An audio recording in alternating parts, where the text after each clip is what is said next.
الحمد لله رب العالمين الحمد لله رب العالمين والصلاة والسلام على أشرف الأنبياء والمرسلين نبينا محمد وعلى آله وصحبه أجمعين.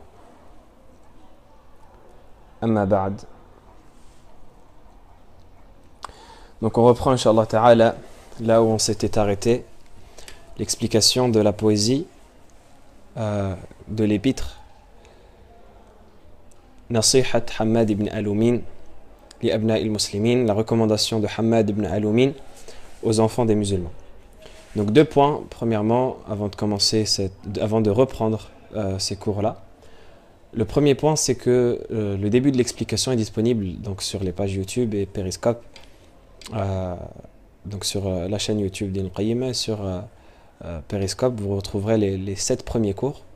Donc c'est pour cela qu'on ne recommence pas l'épître dès le début, même si ça fait un bon moment qu'on s'était interrompu. Mais vous pouvez aisément revenir aux cours qui sont disponibles. La deuxième chose, c'est que, ça c'est une chose qui est assez drôle. Est-ce que c'est utile de le mentionner ou pas, je ne sais pas, mais comme on m'a fait la réflexion, je préfère le mentionner. Quand on parle de poésie, donc ici j'ai dit que c'était un poème qu'a écrit le grand savant Hammad ibn Al-Umin, le savant mauritanien, qui était un poème dans lequel il adresse une recommandation aux enfants des musulmans et donc qui traite des bonnes mœurs et des comportements islamiques, etc. Quand on parle de poésie, on ne parle pas de n'importe quelle poésie. Donc il faut savoir que déjà, la poésie, ça a une grande place dans la science islamique parce que c'est en particulier la poésie arabe de la période anté-islamique et de la période prophétique. C'est là où le véritable arabe, comme il était parlé d'antan, il transparaît. Et donc c'est avec cette poésie-là qu'on apprend comment est-ce que parlent les Arabes et donc qu'on comprend les textes du Coran et de la Sunna. Mais ça, c'est une parenthèse qui ne nous concerne pas ici. Ici, quand on parle de poésie, on parle simplement d'un épître de science. Donc c'est une science qui est versifiée, qui est mise sous forme de vers. Donc c'est pas une poésie... les personnes, leur esprit va vers Victor Hugo. C'est pas des poésies de ce genre-là, même si il n'y a rien de mal à apprécier les poésies de ces auteurs.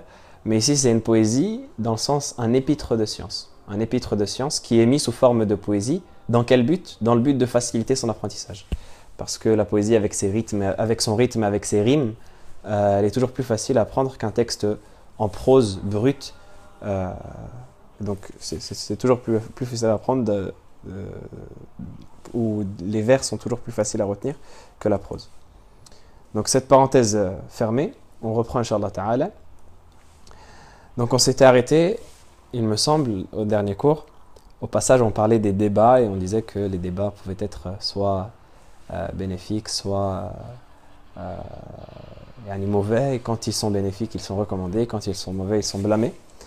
Donc on passe à la suite. Donc l'auteur, rahimahullah ta'ala, il dit للضيف هيئ منزلا رحيبا ولاقينه البشر والترحيب عنه اكتم الأكدار والمصائب وازجر أهاليك عن التصاخب إلى مسيره وشيع زودي بما تيسر وفي السؤر ازهدي واخدمه نفسك روي أن الخليل أوحى بذا إليه ربه الجليل.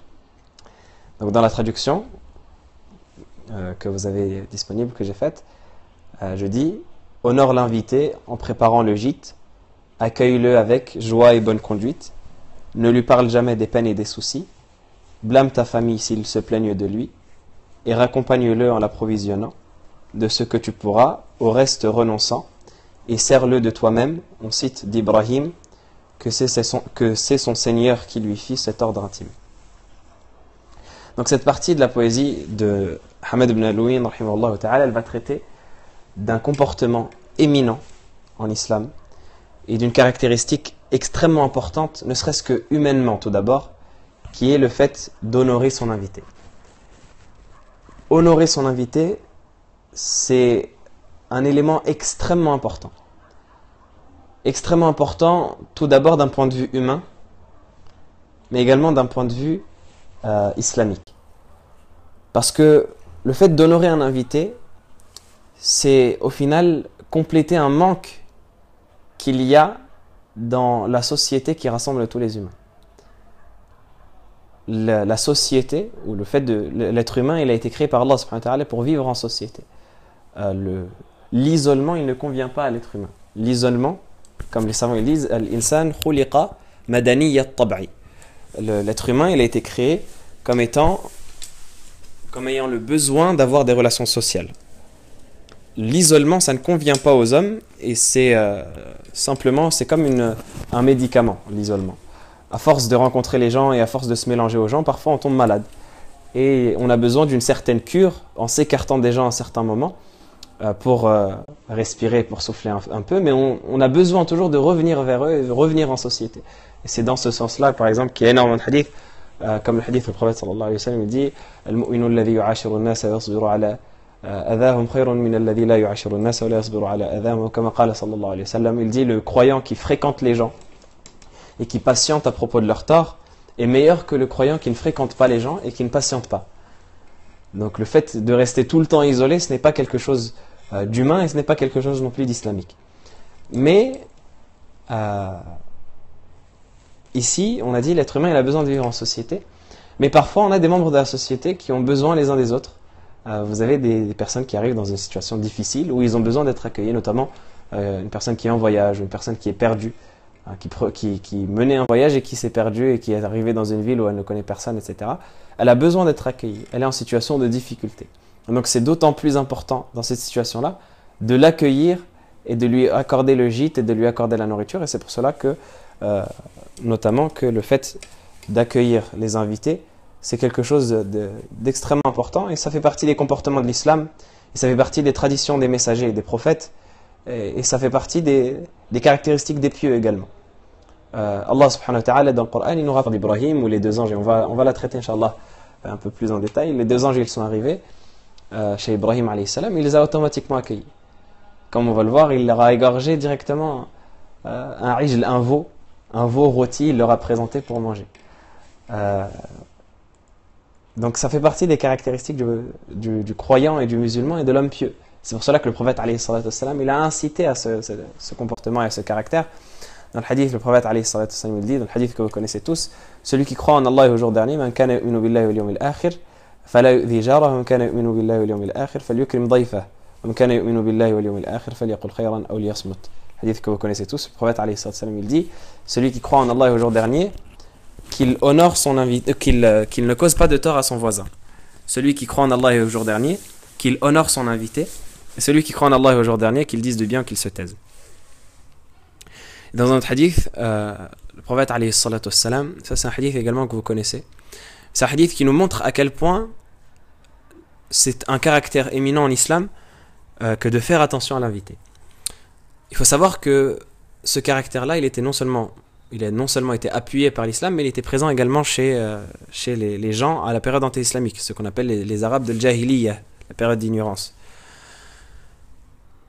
Et le fait d'accueillir les invités, c'était quelque chose de noble et qui faisait partie de la noblesse de l'âme, de la noblesse de la personne. C'est-à-dire que la personne, elle était honorée et encensée lorsqu'elle accueillait les invités, et au contraire, c'était un argument de critique, et un argument d'attaque, et un argument d'insulte et d'humiliation, le fait de ne pas accueillir les invités. Donc, toutes les personnes qui étaient avares et qui n'accueillaient pas leurs invités, on se moquait d'elles à cause de cela. Et vous allez voir dans des vers de poésie que c'était souvent utilisé notamment par les poètes pour ce qu'on pourrait dire aujourd'hui, se vanner, pour se moquer les uns des autres.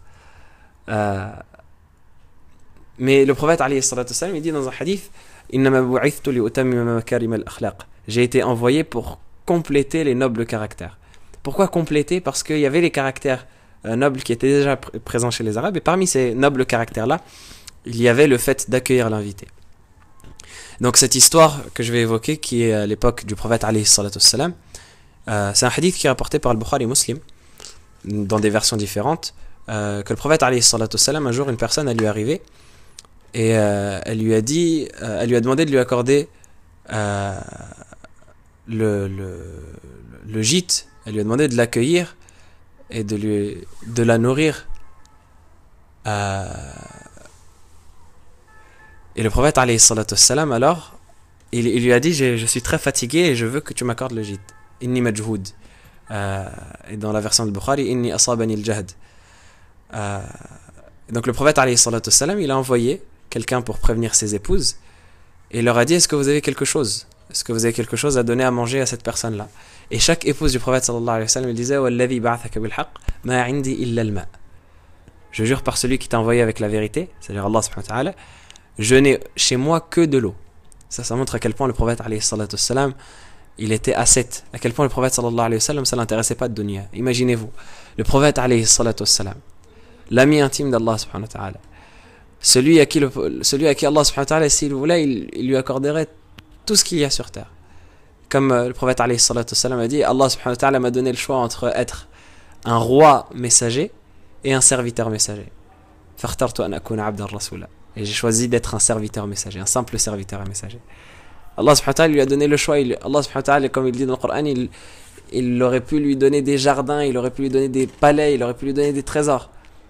Et pourtant, il a préféré une telle modestie qu'il n'a même pas de quoi se nourrir lui-même et de quoi nourrir son invité. En sachant qu'il faisait, comme on va le voir, Inch'Allah ta'ala ici, leur caractère, en particulier du prophète, c'était de faire passer les gens avant lui. Donc s'il avait ne serait-ce qu'un peu de nourriture pour lui-même, il l'aurait donné à l'invité. Mais ici, il n'avait même pas de quoi se nourrir lui-même, il n'avait que de l'eau. Toutes ses épouses, une par une, elles ont répondu la même chose, par celui qui t'a envoyé par la vérité, je n'ai que de l'eau. Donc ça, c'est déjà la première chose qui frappe dans ce hadith. Donc le prophète, sallallahu alayhi wa sallam, lorsqu'il a vu que ses épouses, elles n'avaient rien, que lui, il n'avait rien à offrir à cet invité, il a appelé les compagnons, et il a dit, ala rajulun yudayyifu hadha rahimahullah, ou yarhamuhullah, dans la version de Bukhari. Il dit, n'y a-t-il pas une personne qui voudrait accueillir cette personne-là en invité, qu'Allah lui fasse miséricorde? Et il y a un compagnon qui s'appelle Abu Talha al-Ansari, qui s'est à l'heure levée, et il a dit, moi, au messager d'Allah, je l'accueille cette nuit. Et donc il est parti voir son épouse, et il lui a dit, aujourd'hui on va s'occuper de l'invité du messager sallallahu alayhi wa sallam. Tout ce que tu as, tu vas le donner pour l'invité du messager sallallahu alayhi wa sallam. Ne garde rien auprès de toi. Et son épouse, elle lui a dit, mais je n'ai rien. Lorsqu'il lui a demandé, est-ce que tu as quelque chose? Elle a dit, là, je n'ai rien, je n'ai que un peu de nourriture pour nourrir mes enfants. La seule chose qu'elle possédait sous son toit, c'était un tout petit peu de nourriture pour le donner à ses enfants. Qu'est-ce qu'il a dit, cet homme-là? Est-ce qu'il est reparti voir le messager sallallahu alayhi wa sallam et lui dire, ya Rasulallah, c'est mes enfants, ils sont encore petits, on a juste un peu de nourriture pour les nourrir eux, même nous on va pas manger. Il n'a pas dit tout cela. Il a dit, prends cette nourriture-là des enfants, et fais en sorte de tromper les enfants et de leur faire semblant que tu leur cuis quelque chose jusqu'à qu'ils s'endorment. Il dit fa'allilihim bi shay', allilihim, c'est-à-dire essaye de les tromper un peu essaye de faire en sorte de faire semblant de, je sais pas moi, par exemple de mettre des pierres dans une marmite et de faire semblant que tu es en train de cuire quelque chose, et lorsque les enfants ils dorment, prends la nourriture que tu allais leur donner et ramène-la pour l'invité. Et lorsque notre invité il rentre, lorsque l'invité rentre, éteins la lumière et fais semblant qu'on est en train de manger. J'ai regardé à quel point cet homme-là, subhanallah, il a allé loin dans sa réflexion et dans son astuce. Tout cela pour honorer l'invité du messager sallallahu alayhi wa sallam. Éteins la lumière et fais semblant qu'on est en train de manger. Prends une assiette et prends quelque chose et frotte ta main dessus pour faire semblant que tu es en train de prendre quelque chose et le ramener à ta bouche alors qu'il n'y a rien. Et la nourriture, donne-la à l'invité.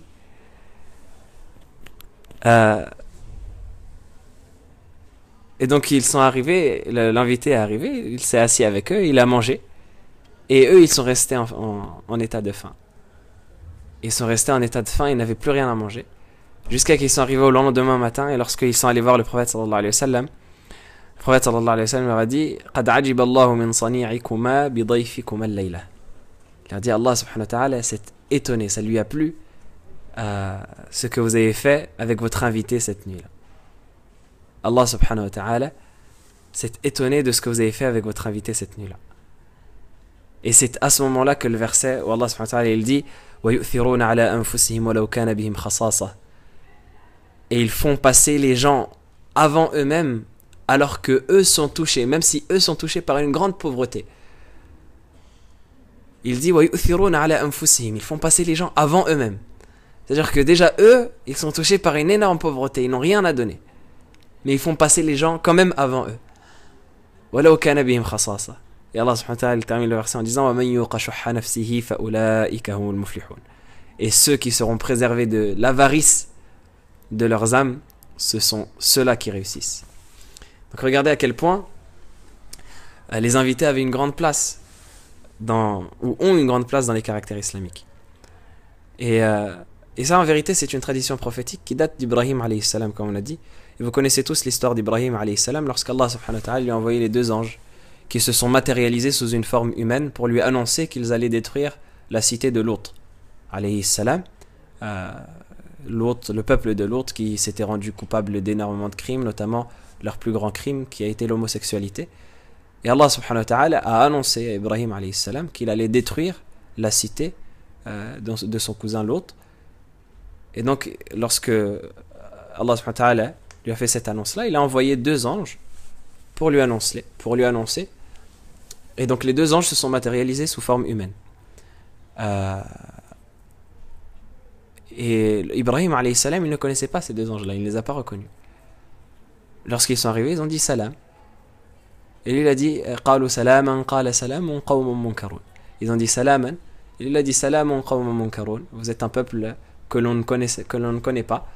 Mais tout ça montre que au final, il n'y a pas de différence entre une personne que tu connais et une personne que tu connais pas. Au contraire, une personne que tu connais pas, c'est une personne qui est encore plus en difficulté. Une personne que tu connais, quand elle vient chez toi, elle vient au titre d'ami. Alors qu'une personne que tu ne connais pas, elle vient au titre d'étranger pur. Donc non seulement elle est mal à l'aise parce qu'elle est en voyage, parce qu'elle a besoin d'être accueillie, mais en plus elle est mal à l'aise parce qu'elle est étrangère. Donc tout ça pour montrer à quel point la générosité doit se manifester à ce moment-là. Il dit, donc lorsque Ibrahim alayhi salam les a accueillis, ces deux anges-là, فما لبث أن جاء بعجل حنيذ, dans un autre passage du Coran, Allah subhanahu wa ta'ala dit فما لبث, directement dès qu'ils sont arrivés, il n'a pas attendu, il est parti égorger un veau et il l'a rôti. Donc, imaginez, subhanallah, c'est pas quelque chose, il faut essayer de s'imaginer la chose et de retransposer ça dans notre contexte. Il faut se dire que c'était pas les veaux, ça poussait pas dans les arbres. À l'époque, Ibrahim alayhi salam, il a fait un certain sacrifice lorsqu'il a donné ce veau-là. C'est pas comme si une personne elle allait acheter un bol de riz et qu'elle donnait à ses invités. Ici, il a égorgé tout un veau pour deux personnes. Deux personnes, normalement, si on va dire que c'est des énormes mangeurs, une épaule, ou allez, deux épaules d'un veau, un veau c'est quand même quelque chose de grand, deux épaules d'un veau, eh bien ça devrait suffire. Mais lui, il a égorgé tout le veau, il l'aura présenté. Il l'a rôti, il l'aura présenté. Et ça, une personne elle pourrait dire oui, mais c'est de l'israf, c'est du gaspillage. Mais non, ce n'est pas considéré comme de l'israf. C'est au contraire considéré comme le fait d'honorer son invité. Ensuite, s'il reste quelque chose, rien n'implique de le jeter à la poubelle. Rien ne t'a dit de le jeter à la poubelle. Tu peux le partager aux autres encore et inviter d'autres personnes et le donner aux pauvres, etc. Mais le fait de montrer le respect que tu as vis-à-vis de ton invité en lui présentant quelque chose de grand, bien ça c'est recommandé. Ibrahim alayhi salam, c'est une sunna des sunnahs d'Ibrahim alayhi salam, le fait d'accueillir les invités. Et certains savants ils disent que Ibrahim alayhi salam, après cela, il a eu le surnom de Abu Dayfan, le père des deux invités. Et certains savants ils évoquent également qu'Ibrahim alayhi salam, sa demeure elle avait 4 portes, chaque porte dans une direction, des points cardinaux. Et Ibrahim alayhi salam, il sortait autour de sa maison et il parcourait des kilomètres jusqu'à un peu moins d'une dizaine de kilomètres, un farsakh, un peu moins d'une dizaine de kilomètres pour aller rencontrer s'il y a des gens qui ont besoin d'être accueillis. C'est-à-dire que ce n'est pas l'invité qui allait vers Ibrahim alayhi salam, mais c'était lui-même qui allait vers les invités. Et dès qu'il rencontrait une personne qui avait besoin d'être accueillie, il l'amenait chez lui et il l'accueillait, lui donnait le gîte et lui donnait la nourriture. Et c'est cela qu'Allah subhanahu wa ta'ala en vérité nous a demandé de suivre lorsqu'il nous parle d'Ibrahim alayhi salam. Il nous dit قد كان لكم في إبراهيم والذين معه أسوة حسنة لقد كان لكم في إبراهيم والذين معه. Dans le verset qui ne me pas à l'esprit maintenant, il dit il y a certes dans Ibrahim alayhi salam et les gens qui étaient avec eux un excellent exemple à suivre. Et ça fait partie des caractéristiques qu'on doit suivre chez Ibrahim alayhi salam. Et le jugement du fait d'accueillir une personne, c'est hautement recommandé. Mais ça n'arrive pas à l'obligation, dans le sens de l'obligation rituelle, même si c'est une obligation, entre guillemets, morale, ça n'arrive pas au degré de l'obligation rituelle dans la religion, parce que, au final, chaque personne est libre de sa situation, et si une personne est avare, ben, elle retrouvera son avarice devant Allah subhanahu wa ta'ala. Mais ça n'arrive pas, du moins chez la majorité des savants, parmi eux le Malikiya, au rang d'obligation rituelle, parce que, notamment, un hadith où le prophète alayhi salatu wassalam, il dit Man kana yu'minu billahi wal yawmil akhir falyukrim dayfahu ja'izatah. Il dit que celui qui croit en Allah et au jour dernier, qu'il honore son invité en lui donnant le présent, en lui donnant un présent, dans le sens d'un cadeau. Et les compagnons, ils disent, qu'est-ce que c'est que ce présent-là au messager d'Allah? Il lui dit, c'est un jour et une nuit. Il dit aux compagnons, c'est un jour et une nuit. Et il dit, l'accueil complet, c'est thalathatu ayyam, c'est 3 jours.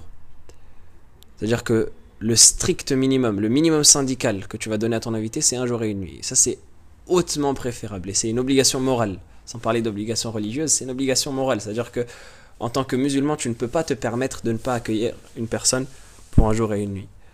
Et il dit, ensuite 3 jours et 3 nuits, ça c'est le meilleur. Le meilleur type d'invitation. Et ce qu'il y a au-dessus de cela, c'est une sadaqa que tu vas donner à ton invité, c'est une aumône. Ce n'est pas ni recommandé, ni obligatoire, ni rien, c'est permis, et si tu le fais, c'est bien.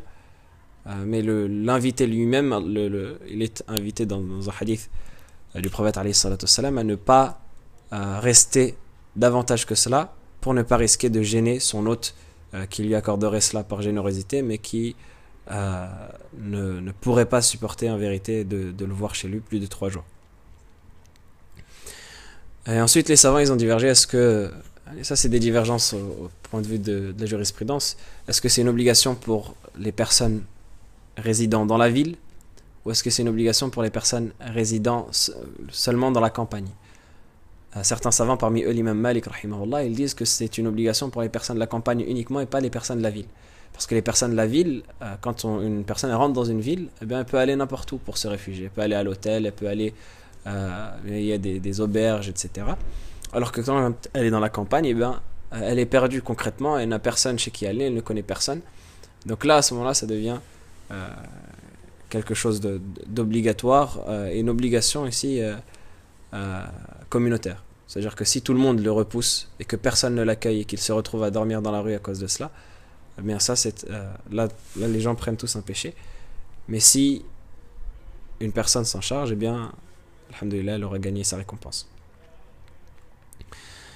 Il faut savoir que, comme on disait, le fait d'accueillir les invités, c'est quelque chose qui faisait partie des caractéristiques honorables, même chez les Arabes de l'époque, c'est-à-dire chez les Arabes de la période anté-islamique. Les Arabes de la période anté-islamique, comme vous le savez, bon, ils habitaient en général, pour ceux qui n'habitaient pas en ville, parfois dans des tentes, et ils mettaient autour des tentes des chiens de garde, et ils allumaient un feu autour des tentes. C'était comme ça qu'ils habitaient. Et en général, lorsqu'une personne elle passait par ce chemin-là et qu'elle voyait un feu, eh bien elle allait demander l'hospitalité, on lui accordait. C'était comme cela que ça marchait chez les Arabes. Donc lorsqu'elle s'approchait du camp de ces personnes-là, eh bien les chiens se mettaient à aboyer. Et lorsque les chiens se mettaient à aboyer, eh bien les personnes du campement, ils savaient qu'un invité approchait. Et donc ils allaient vers lui et ils lui accordaient l'hospitalité. C'était comme cela que ça se passait. Mais il y a certains de ces personnes. Donc ça, c'est le système classique chez les Arabes. Ça, c'est tout le monde qui le faisait. Tout le monde accordait l'hospitalité à partir du moment où une personne trouvait leur feu et les voyait. Ça, c'est le minimum, encore une fois. Mais il y a certains parmi les Arabes qui poussaient la générosité tellement loin et tellement haut que eux-mêmes, ils allumaient des feux sur le chemin des voyageurs pour leur dire: il y a un campement proche, venez chez nous. Donc c'est eux-mêmes qui les appelaient, qui allumaient des feux pour leur dire: il y a un campement proche, venez chez nous. Parmi ce qui a été dit à ce sujet-là, il y a un célèbre poète la période anti-islamique, qui s'appelle Hatim al-Ta'i. Hatim al-Ta'i, celui-là, c'est une personne, c'est limite un conte. Son histoire, c'est un conte. À quel point il était généreux, il était extrêmement généreux. On n'a pas le temps, parce que le temps nous presse malheureusement, on n'a pas le temps d'évoquer toute l'histoire de Hatim al-Ta'i, mais ceux qui ont l'accès à la littérature arabe, que ce soit originale ou traduite, normalement il y a beaucoup de contes de lui qui sont traduits, vous allez voir que Hatim al-Ta'i, c'est un phénomène chez les Arabes. C'était une personne par laquelle on dressait des métaphores. C'est-à-dire on disait ala madhabi Hatim, on disait le Hatimi yul madhab, on disait c'est une personne qui ressemble à Hatim, quand on voulait dire une personne généreuse. Hatim al-Ta'i, il dit dans des vers de poésie à un de ses servants, il dit awqid fa inna al-layla laylun qarru والريح يا واقد ريح صر عل يرى نارك من يمر إن جلبت ضيفا فأنت حر. Il dit dans des vers de poésie allume le feu parce que cette nuit c'est une nuit froide, c'est une nuit froide et glaciale, et le vent, ô toi mon serviteur, c'est un vent qui est, cette nuit-là, c'est un vent qui est, vous voyez dans les scènes des films, lorsque la nuit est froide et que le vent il souffle et qui fait un son. Eh bien c'est cela qui veut dire par laylun, c'est un vent qui fait un souffle, un son. Il dit alla yara naraka man yamurru, il dit peut-être que verra ton feu celui qui est de passage. In jalabat dayfan fa anta hurru. Et si ce feu-là que tu allumes, il t'amène un invité, eh bien tu es libre, je te libère. Donc non seulement il accueille son invité, mais en plus il libère son esclave pour avoir ramené un invité. C'est-à-dire il est tellement content d'avoir un invité qu'il libère en plus son esclave qui lui a permis de l'avoir. Donc c'est un degré de générosité qui est énorme et qui est bien loin de ce qu'on a aujourd'hui malheureusement. Donc ça c'est un des exemples qui montre à quel point ces gens-là ils étaient généreux. Un autre poète il dit ويدل ضيفي في الظلام على القرى إشراق ناري أو نباح كلابي حتى إذا واجهناه ولقيناه حييناه ببصائم الأذناب وتكاد من عرفان ما عودناه من ذاك أن يفصحن بالترحاب. Il dit ويدل ضيفي في الظلام على القرى, ce qui indique à mon invité dans les ténèbres que je veux l'accueillir, إشراق ناري أو نباح كلابي, c'est le fait que mon feu est resplendissant ou que mes chiens aboient. Comme on disait, lorsque l'invité il approche du campement, bien les chiens ils commencent à aboyer. Mais il dit ça c'est ce qui indique à mon invité que je souhaite l'accueillir. Il dit ces chiens-là que je laisse de garde, lorsqu'ils commencent à aboyer, c'est comme si c'est comme s'ils le saluaient en remuant leur queue. Il dit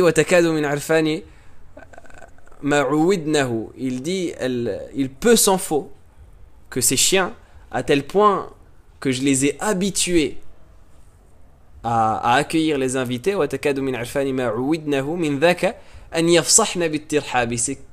il peu s'en faut pour qu'ils prononcent eux-mêmes l'accueil et qu'ils lui disent bienvenue à toi ou invité, tellement je les ai habitués à accueillir des invités.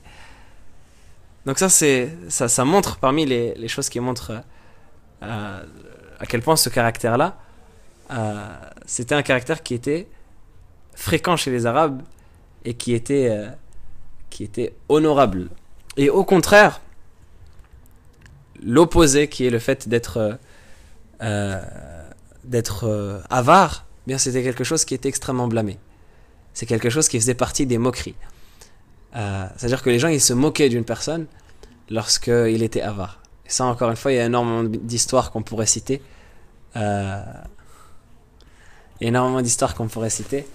À ce propos. Malheureusement, on n'a pas assez le temps pour les raconter toutes. Mais parmi ces histoires-là, vous savez que à l'époque des Abbassides, il y avait ce qu'on appelle la triade des prophètes. La triade des poètes, pardon. La triade des poètes qui sont, il me semble que c'est comme cela qu'on les appelle dans la traduction de la littérature arabe. la triade des poètes qui sont composés de 3 grands poètes qui sont Jarir, Al-Farazdaq et Al-Akhtal. Jarir Al-Farazdaq qui était musulman et Al-Akhtal qui était chrétien de Taghlib. Et ces 3 poètes-là, ils étaient connus pour tout le temps chercher à se moquer les uns des autres. Donc ils utilisaient énormément ce qu'on appelle le style de poésie qu'on appelle en langue arabe al-hija, c'est-à-dire la poésie qui vise à la moquerie. Et donc ils étaient connus pour tout le temps se moquer les uns des autres. Et parmi les vers de poésie qui ont été dits par l'un d'entre eux, qui est Al-Akhtal, qui se moquait, si ma mémoire ne me fait pas défaut, de Jarir, il dit, en parlant de sa tribu, pour montrer à quel point ils étaient avares. Il dit قوم إذا استنبح الأضياف كلبهم قالوا لأمهم بولي على النار فتمسك البول بخلا أن تجود به وما تبول لهم إلا بمقدار.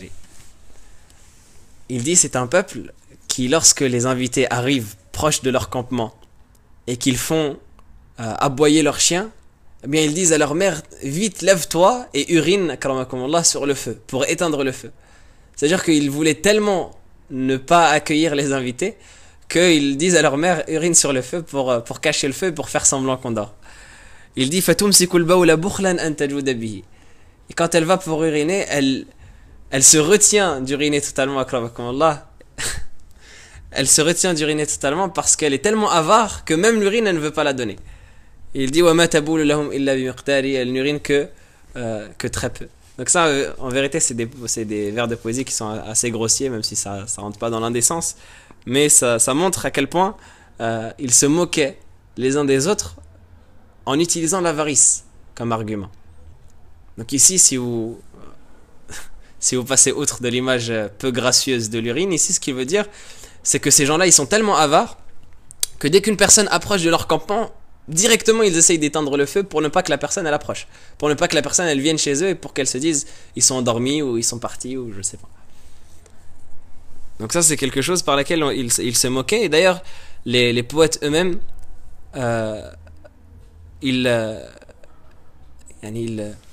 rejetaient le fait d'être avares d'eux-mêmes. Ils se moquaient des avares au même temps qu'ils s'élogeaient eux-mêmes du fait d'être, qu'ils s'encensaient eux-mêmes du fait d'être généreux. C'est-à-dire que lorsque les poètes, ils disaient dans leur poésie qu'ils étaient généreux, eh bien, ils lançaient des petites piques aux personnes qui étaient avares, et c'est notamment le cas de la personne qui dit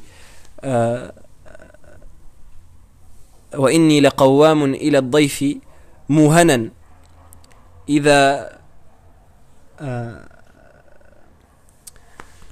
il dit وإني لقوام إلى الضيف موهنا, je me lève pour accueillir l'invité quand bien même je suis extrêmement fatigué.